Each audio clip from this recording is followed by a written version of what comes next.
Welcome, .NET friends. You know what time it is. It's time for another episode of the On .NET Live show. It's also a Monday, and I haven't had my coffee yet. But our mission here on this show, details. Our mission here on this show is to empower all of you, our viewers, the .NET community as a collective to achieve more. We do that by bringing on engaging guests like our guest today, Irina. Before we get into that, I wanted to just quickly introduce the host for the show today. I'm your familiar host, hopefully, Scott Addy, and I'm joined by co-hosts Myra Wenzel and Frank Boucher. Hello? And I'm not in a hotel today. So as I mentioned, we're joined by our friend Irina today, who I believe has been on the show before. Irina, would you like to briefly introduce yourself to the viewers? Hello, I'm very happy to be here again after maybe 4 years. I think it was during that time that we don't want to remember. Yeah, so my name is Irina. I'm from Romania, and I currently work at Particular Software, people that create and ServiceBus. And I'm passionate about messaging systems, everything around messaging, because I learned the hard way how HTTP APIs are not enough sometimes, or in most of the cases when you have a complex system. All right. So you mentioned, messaging is your passion. My understanding today, we're going to talk about MassTransit, and we're going to take a look at other technologies to go along with that, such as RabbitMQ. Why don't we dive right into it and hear all about your expertise in this area? So my expertise with MassTransit started a few years ago when I realized that sometimes it's not enough just to have the native SDKs. So if you use Azure, if you use RabbitMQ, yeah, you have an API, you have a library that you could use in your messaging system. But sometimes that is not enough. It does the job very well, but it doesn't come with that extra flavor.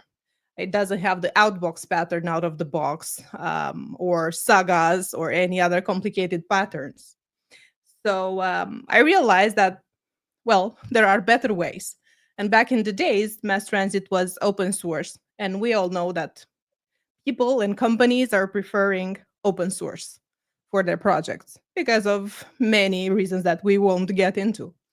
But once you adopt an open source project, you might have edge cases, or you might have a scenario where you have to talk error management. So the simple switch from HTTP APIs to messaging, no matter what transport you're using, either is Azure ServiceBus or simple queues or anything else, is not enough. So you have to deal with lost messages or messages that cannot be processed. And here in particular, we opened up pretty much our world to MassTransit users so they can better manage their errors. Now, there is this discussion. Some businesses, some companies, they don't care about error messages or messages that cannot be processed because that's the way they handle things. But to other companies, it's paramount to replay messages, to dig them out and send them back to be reprocessed. And sometimes that is operational work that takes huge amount of time. And people, what are they doing? They learn the project and they create scripts. They manually process and go through messages or modify things in the messages, and they shovel back things to be reprocessed. And takes time. Been there, done that. I know how it is. So there is a better way, pretty much. You'll see this link, I think, linked in the chat. Let me share your screen now. Yeah. So you'll find this demo that I'm running. You can use Docker. It's super simple to use. You have here some documentation about how you can start the project. But pretty much you just have to run some commands that will start up some things in Docker, a bunch of apps. What we did is to try and simulate a real use case. Some systems that are accepting orders and they're passing messages around billing, component, shipping, sales, and so on. So as soon as you run the commands in the sample, everything is up and running, and you will be able to access a web UI that looks pretty much like this, with a small diagram to give you a better understanding of how messages are flowing. And after that, you can just click the run scenario, and you'll see a bunch of random things going through, orders passing with different fruits and random legumes. So these other components are supposed to receive and process those messages. Well, reality tells us that's not always the case. We code our apps hoping for the best, with the best case scenario in mind, but things happen. Things go sideways in production. So sometimes some of these things are not processed correctly. For example, you'll see here with red, I'm trying to scroll to see if we see others, the order with this ID containing this kind of fruits failed. It's like, what? And now what? I do not record the sale, or I do not get on an invoice, or the shipping won't work. What's happening? Imagine how would you feel when you place an order and you receive an email that, your order passed through, you will receive it. But the people back in the backstage don't even know that there was an order, or that they lose the content of the order. That wouldn't be nice in production, right? So now using this tool, you can, you'll see things like license expired, but that's fine. It opens up service pools. Service pools is a tool that we offer for ServiceBus by default. So whoever uses ServiceBus library can have access to service pools. And here you'll see a bunch of things. One of them that we would focus on right now is the failed messages. With the failed messages,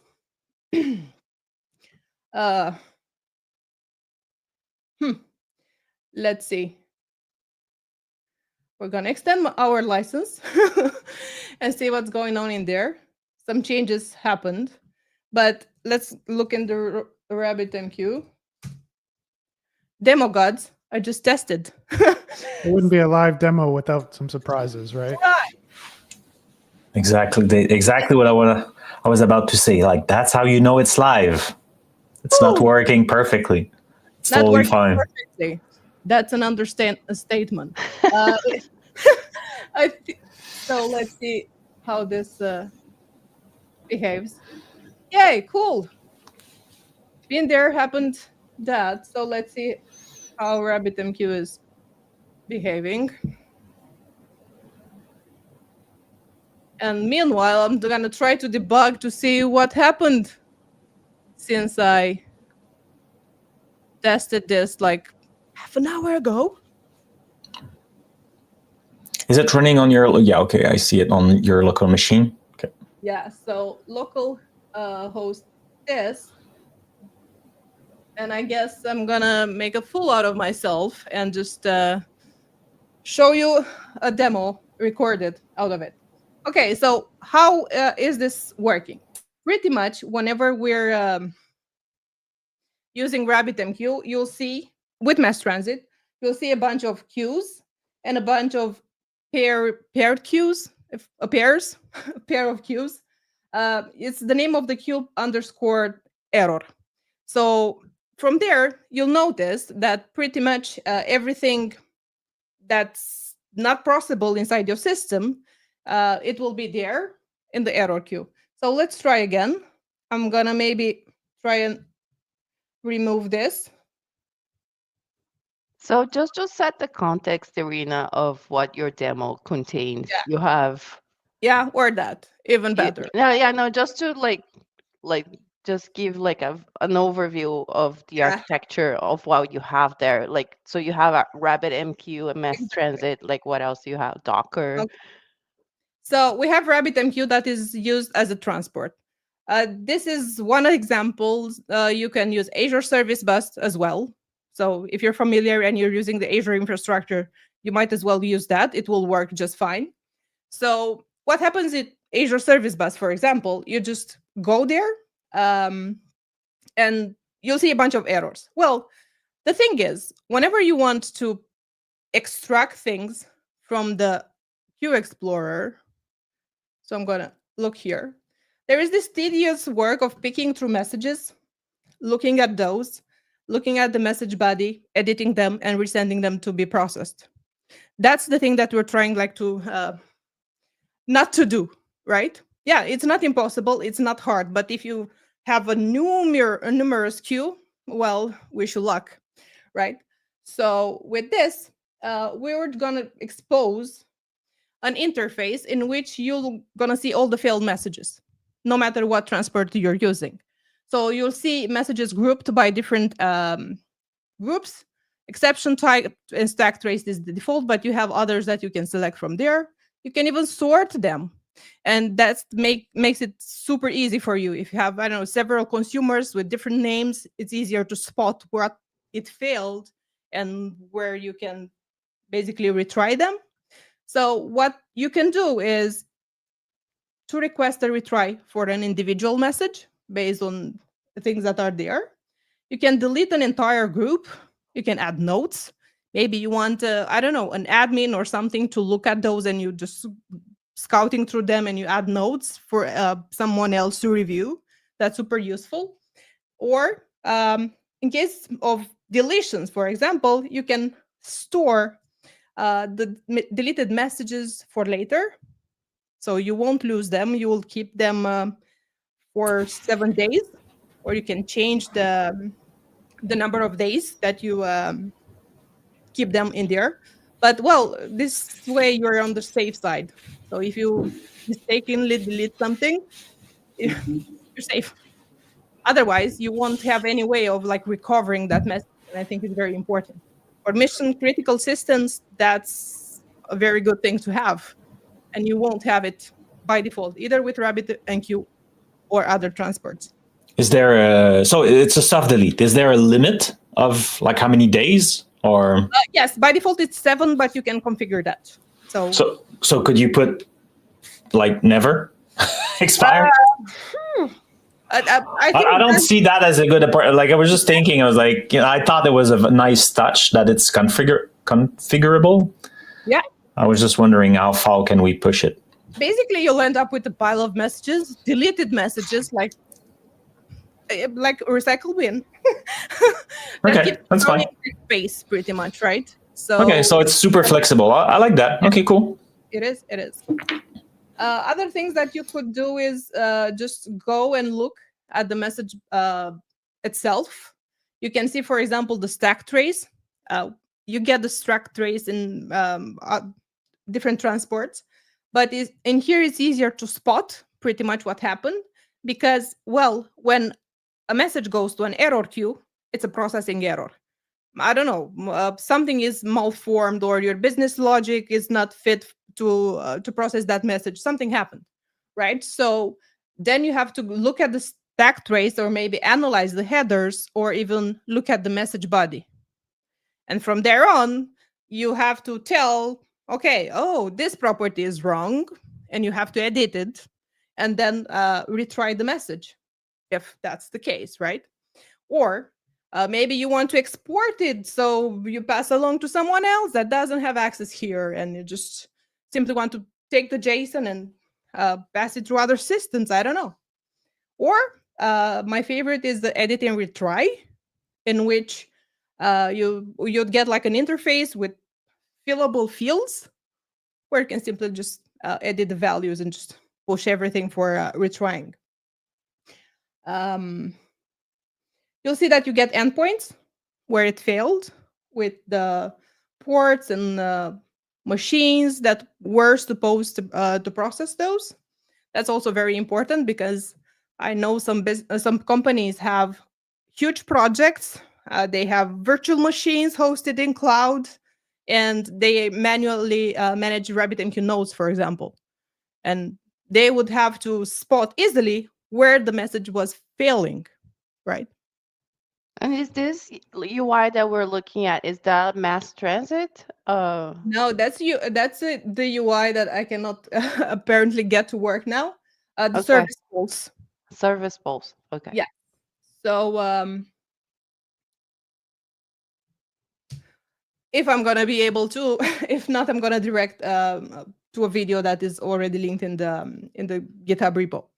So pretty much everything is there, and this interface is a lifesaver if you have a lot of messages to process and you know that there might be issues. Another thing that I think is very important is that gives power to people that are not necessarily developers. So a project manager might be able to open this interface, look and understand what happens in the system, right? So I think it's very powerful because sometimes this word is very decoupled. You have like developers, DevOps people, and then project managers that are simply like coordinating these other worlds, but they don't give a first glance at what happens. So I think this is super, super important. This is how message editing would look like. You simply get that and you simply click retry.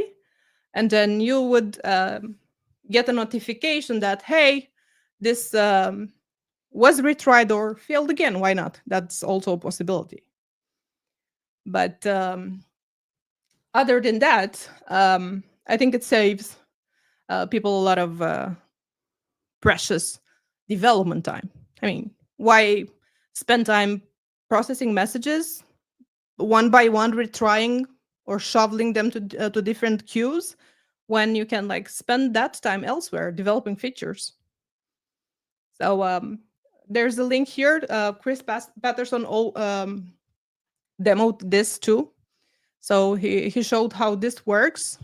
But I do think that maybe more people need to understand that this tool is available for MassTransit, even though it was created by particular software. So we work with Chris, so he knows what we did, and we collaborated. And I think it's very important to be known.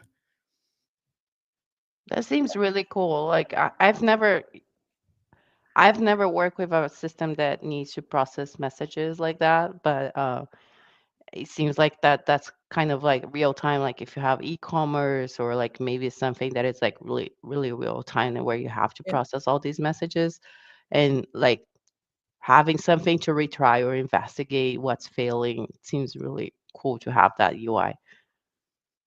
And it's very important that, especially when people are just getting started with messaging.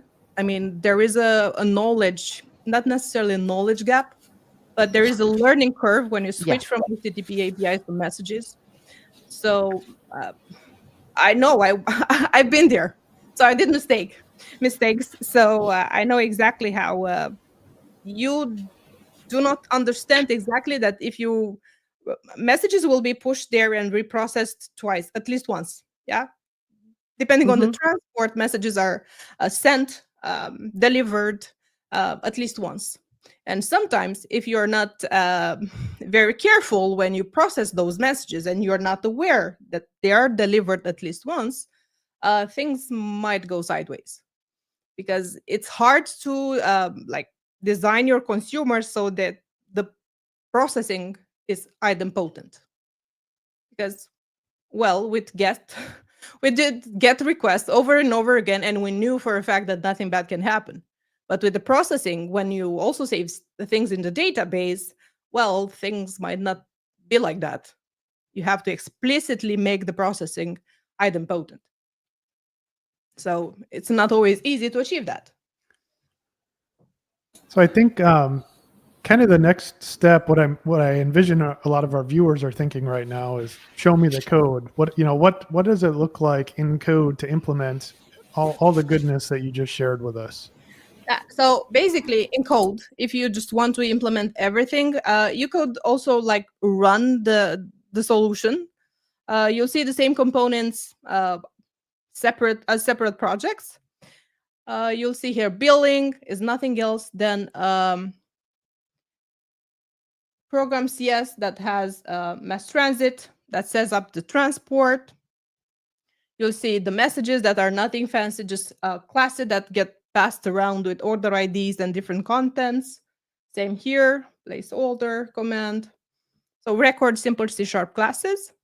In shipping, for example, you'll see different exceptions. We try to make it more obvious that processing happens or fails due to different reasons. You'll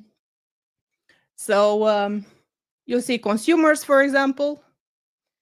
So pretty much this is how a consumer looks in MassTransit. It's a class that implements an iConsumer of a type, and it has this consume message, which can save things or send other messages. This is how it would be in real life. So if you want to include a thing like this in your system, you'd have to have this service control,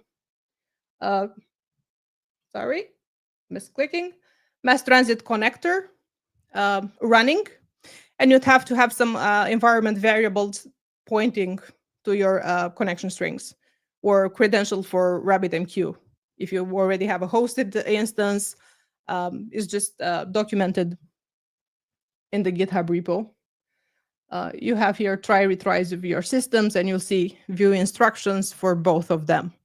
It's fairly easy to set up. Docker Compose, you set up a few things, and it will check the health, and it will have it running. Now, one thing I'm curious about, Irina, you mentioned there was the delete message groups tab in the UI that you were displaying, which essentially you said I could configure the retention policy for those messages. Yeah. If I wanted to do that, what kind of code would I have to write to extend from, let's say, 7 days to 14 days? The configuration pretty much is done inside this the service pools. So configuring in service pools would save it in a RavenDB database that we already have it running. So there is no change in your code to do that. It's just the tool that is backed up by a database. So everything that is set up, it's saved in that database without you having to redeploy your apps or something like that. Got it. Thank you. One other thing that I'm personally curious about is if we were to look at all of the packages that you have installed to put together this solution, perhaps our viewers are curious of the same thing.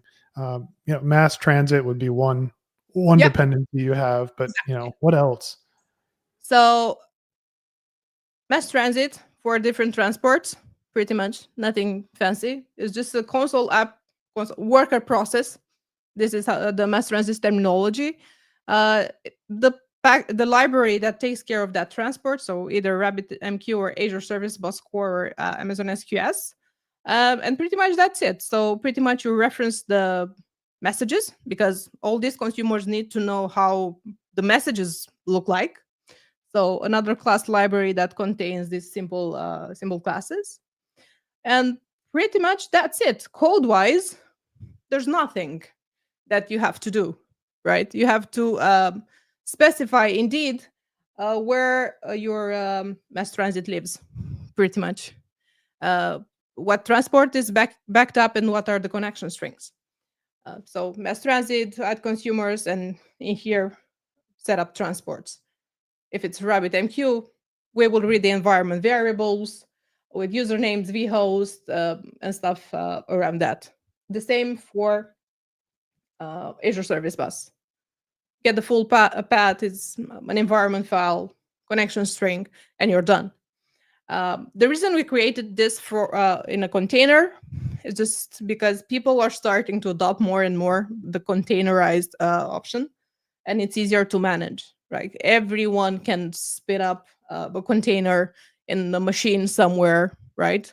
And it's easier from the infrastructure point of view. So from there, MassTransit connector will intercept everything that goes to the transport and create a copy of those messages, so we can. And from there, a lot of innards about message processing that happens inside the connector. But pretty much this is it. So it's MassTransit connector and service control database. And of course, Service Pulse is that UI. It's easier to configure, like a YAML file, right? For or easy enough, let's say, to configure components, right? So there is no, hey, I'm going to install whatever executable, then I'm going to need rights from whatever company, department, and stuff like that. Pretty much everyone uses container or knows how to use and run a container, right? So Docker Compose, it's easier to run. I mean, people have different infrastructure, package management tools, indeed, but still abstraction over infrastructure, right? So, and other than that, this sales, billing, front end, and the client UI, these are components that you can find in code. Your classes can be easily replaceable and replaced with your own code. All right. Myra, were you going to ask something? I saw you came off mute. Yeah, I was just trying to like confirm the name so I don't say the service pulse. So without it, then you wouldn't have that nice UI Yes. to process the messages, right? You have to like go into Azure or whatever that's Yes. hosted and process the messages that fail manually. Okay. Yeah. So yeah, I'm not gonna be like able to do this now. Yeah, But it's yeah. okay. This is pretty much the app that has all the settings, and this is the nice flavor for and ServiceBus. This is backed up by service control. That pretty much is the brain of everything that runs behind. And this would be the tool that would be used by anyone wanting to look at what's happening inside the system. So for MassTransit, we only offer this failed messages error management system pretty much currently. But for ServiceBus, there are a bunch of other functionalities available. So if anyone considers like using a messaging abstraction, pretty much, have a look at ServiceBus also. No, I think it's nice. And like when you're using messages, like the way to debug and like follow an error and a track, like you need an interface. Otherwise, quickly become very unpleasant. Yeah. So having something to just tweak and just like, oh yeah, I need to remove that weird accent or like whatever in the message and like just reprocess with a regular letter and something like that. I think it's very useful. Like when you start building a solution that use messages, having something to visualize the message, quickly edit, and like that's cool. I think it's really, and honestly, the interface is very nice looking, like pro. No, it's clean. Yeah. We got a question in the chat, and I fully expected someone to ask about the Aspire side of things. So if I wanted to use MassTransit with .NET Aspire, how does all that play together? How does that integrate? I remember Chris doing a video. So if they want to search in Chris Patterson's YouTube channel, he talked about Aspire back in the days, so to say, because I haven't seen him doing anything with Aspire lately. For sure, Aspire is on people's radar lately. Mm-hmm. Yeah, and it simplifies a lot of this infrastructural bundling stuff. So I really like it. I look forward to see how it will evolve. So and I also watch everything that is aspired in in the YouTube channels. Yeah, Sounds we have good. follower on the chat earlier here. We have like Caribbeans represent here. Ooh. Yeah. So Yeah, follow sorry, like weekend project, David. Like you could port that in the Aspire community framework, maybe. I was able to find the video, Chris Patterson talking about mass transit in Aspire. I'll paste that in the chat for everyone. Are there any other questions folks in the audience had while we have Irina here? Or, People were happy about that. They were chatting about a bunch of different stuff. I didn't see any question. Maybe I missed something. no, I think that the Aspire one was what we had. So, what version of .NET it's using right now? The code 8 8. latest. It's stable. Usually, Mhm. I support everything, but you have to be like compliant with MassTransit, right? So whatever they're using, we have to use. Yeah, when we're using messages, usually we tend to stay on the stable stuff. Yes, exactly. And I think Like- that's best practice, right? Yeah, it makes sense. Yeah.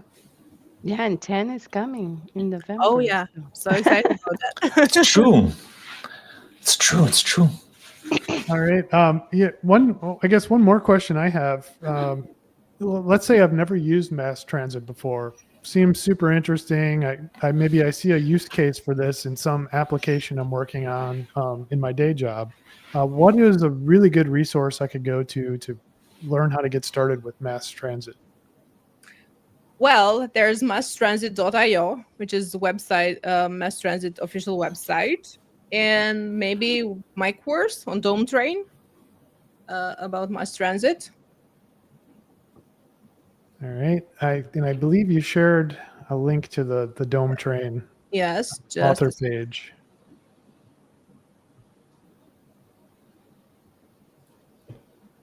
All right. it's something that I always talk about in my talks and workshops is that, well, if you're using messaging or you're aiming to use asynchronous messaging in your systems, try to look at these abstractions from the get-go.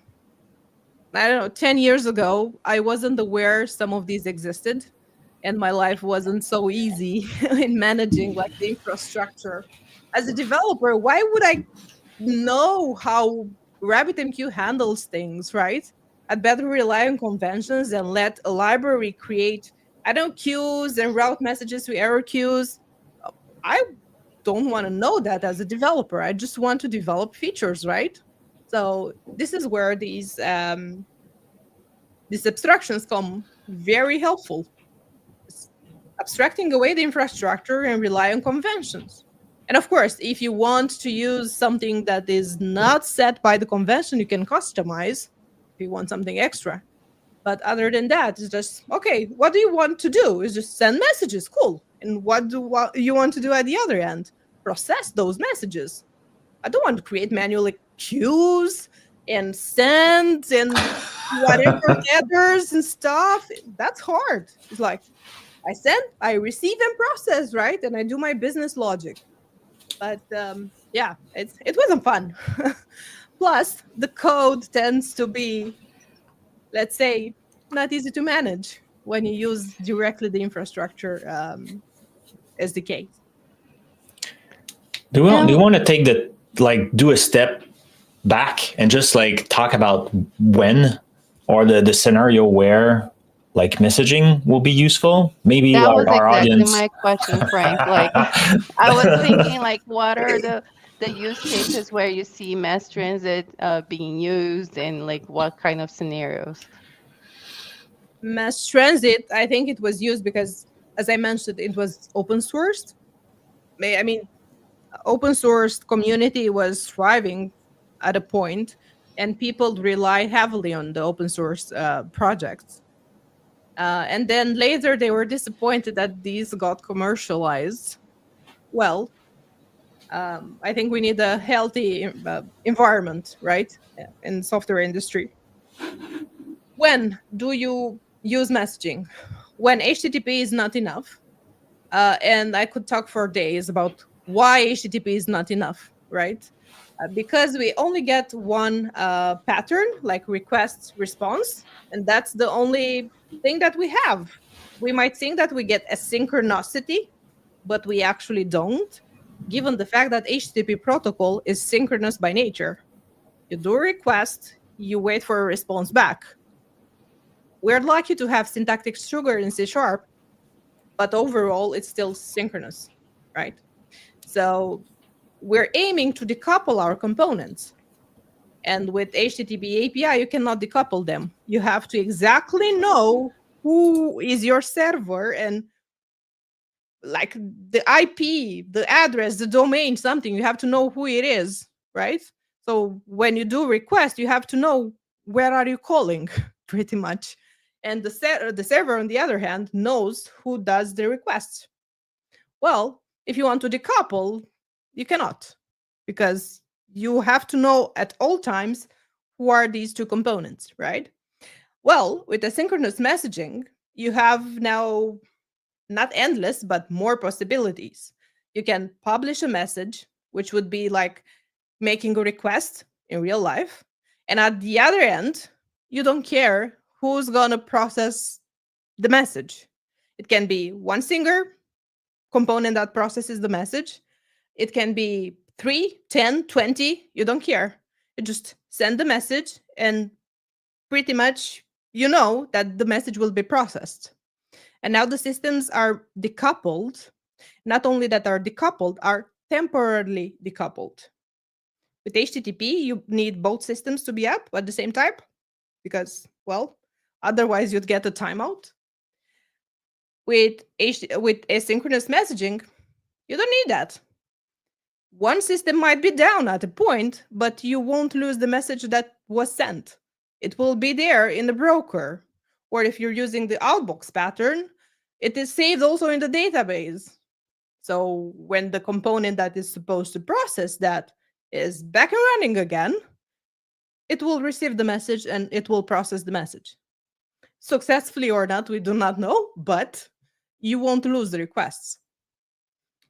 In HTTP APIs, from the server's perspective, if the server is down, you have no way of knowing what request was sent.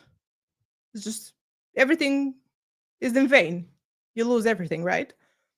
With messaging, that doesn't happen. So although it's a bit of unlearning that you have to do, because I know it's hard, like to shift your mind so you can understand how now components are reactive and moving. It implies some work and implies shifting a bit your mental model, because we're so used to making HTTP requests. And we've been here for so long to be our muscle memory somehow. What do? A GET request. You respond, you get things in responses, right? But what happens if you do not get a response? How long do you wait? Do you retry? For how long do you retry? And all bunch of scenarios are now unraveling, right? And with HTTP, nothing is for granted. Yeah, thank you for that explanation. That makes a lot of sense. I do see we have a question in the chat. Thank you, Myra, for teeing that up. And the question here is, I'll read it for our audience: Service Pulse Performance Monitoring. That's the context of the question. Does it offer some reactionary patterns to these metrics? So for example, orders are failing. Does the dashboard allow you to break the circuit? No, we don't have that. Is breaking a circuit, it's circuit breaker pattern that we do not implement, at least not in this messaging systems. It's exactly what I was saying. Mental model shift, pretty much. In messaging, you don't have any circuit to break because the messages that you're sending are sitting in a broker somewhere stored and are ready to be picked up as soon as the consumers are ready to pick them up and process them. So now we don't have that model where, well, the component that is supposed to process my messages is overloaded, and I'm gonna send the message one by one, and I'm gonna wait a bit. That's the message broker's job. And the message broker knows that if a message is not processed, after several times, it will go to the error queue, if that's configured like that. Or it will be returned back to the initial queue if we have a retrying policy implemented. But we don't have any circuit breaker to use there because the model is different. And for the retries, like, so you're mentioning that you can configure the retry. So we'll try to send the message a couple of times, and then it will ultimately end it up in the exception queue if it's not a lot, like if it can send. So for since there is like a retention policy on that as well, like is that something that people have to like remember to maybe go check daily their exception queue to see what's going on? Like, where are there alerts the system sends you? It's case by case. For in-service, for MassTransit, we don't have the alerting system available. For in-service bus, we can provide hooks where you can wire yourself to get alerts. Mm-hmm. But the retrying policy in MassTransit has to be configured either at the receiver level or at the bus level. So if you want a global policy, you can go ahead and configure in the middleware, add MassTransit, and you add there the retrying policies. So what happens is that the broker simply sends a message and to the consumer, and if the consumer cannot process the message in a timely manner, it will go back to the queue and it will be resent to the same consumer or other, depending on. But while the message is sent back to the queue to be in the message broker, because the first time it couldn't be processed, it gets a header. So the message broker and the consumer can see if it's a retried message or not. It adds a header from which you can tell, oh, this is retried the second time or the third time. And when this number of retries is exceeding what you configured, just goes to the error queue, like forever. And it's up to you to go and fetch them from there or just delete the queue. That's also a possibility. So it's case by case pretty much. It's like some businesses don't care about error messages because they don't have mission critical systems, right? So they can easily discard these errors. Yeah. But some, like, imagine like transactions. Well, not cool, right? To lose a transaction, money out of your account, but the transaction is lost. So that's a mission critical system where you have to make sure whatever is in the error queue is reprocessed successfully eventually. Yeah, I would imagine in the e-commerce industry, you're very interested in not losing those transactions. So Yeah, I was thinking of like banking systems too, right? Like it's like you deposit, you want to see, like you make a transfer, you want to see the money go through. Exactly. Anytime money is involved, it's super critical. Yes, super critical. So with messages and different types of systems, banking or not, or e-commerce, you're not waiting. Is like when you make a payment, you're not waiting for the whole chain to finish successfully, right? This is what you would do with HTTP APIs. Chained requests, fingers crossed, the whole chain is like successful. Otherwise, the chain breaks and money are not ending up where they should be, right? Yeah. With messaging, is just process this payment, a message is dispatched somewhere, and is those others components' job to process the messages. But to you as a user, you know, like, okay, I made the payment. Yeah. I will know that eventually that will end up where it's supposed to be and is successful. So it's a bit of a decoupling that needs to happen. The commerce thing is definitely a good scenario for messaging, because usually you will have multiple front end because you want to make sure the user has a great experience and you can catch all the orders and stuff. And then in the back end, you have less resources, or maybe multiple, one that check the inventory, one that process the payment, one that blah, blah, blah. And like those are just like taking the first message on the stack and just on the queue, whatever, and just like process it. And then like, so like customer, enter, transaction complete, fine, babaya. You continue your day, and then the machine is still like processing all those messages. And if there's a problem, that will come back to you as, oh yeah, like there was an error, like, or whatever, it was BO, back order. And, yeah, exactly. And the beauty of it is that with asynchronous messaging, you have now more moving parts. And this is where microservices architecture pretty much shines, right? You have more moving parts that you can scale accordingly. So if you know that you have a Black Friday or something, a big sale, and lots of orders will come through, you know that you can spin up many consumers. Like now you have competing consumers pattern where you can process messages faster, which means like you can take more orders in faster, right? And at the same time, you're passing in the responsibility of those message processing to other components. So get an order, then you have to notify some other component that is interested. Hey, admin, an order has been received. Hey, shipping, this is the order received. Prepare a shipping label or something like that, right? Hey, emailing service, this is the content. Send an email to this user, right? So a lot of like wheels start to spin as a result of placing an order. Bad things can happen too there, but yeah, it's a different way of creating software, pretty much. Yeah.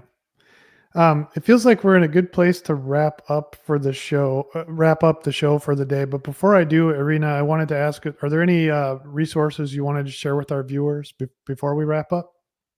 I think maybe my blog, if you're interested, and I'll put that on. Around messaging. And I have like a weekly scheduled tech bit on LinkedIn. I'm trying to like be consistent around posting, and I do like .NET topics once a week, very small posts that are, and apparently it works to me to be consistent. I schedule every week posts, and this way is my way of like passing on the know-how.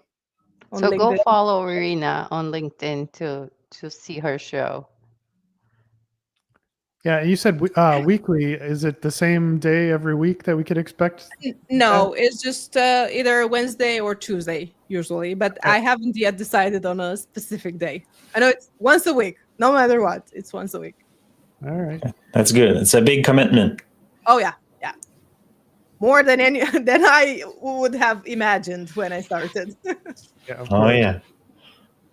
All right. Well, we'll wrap up then.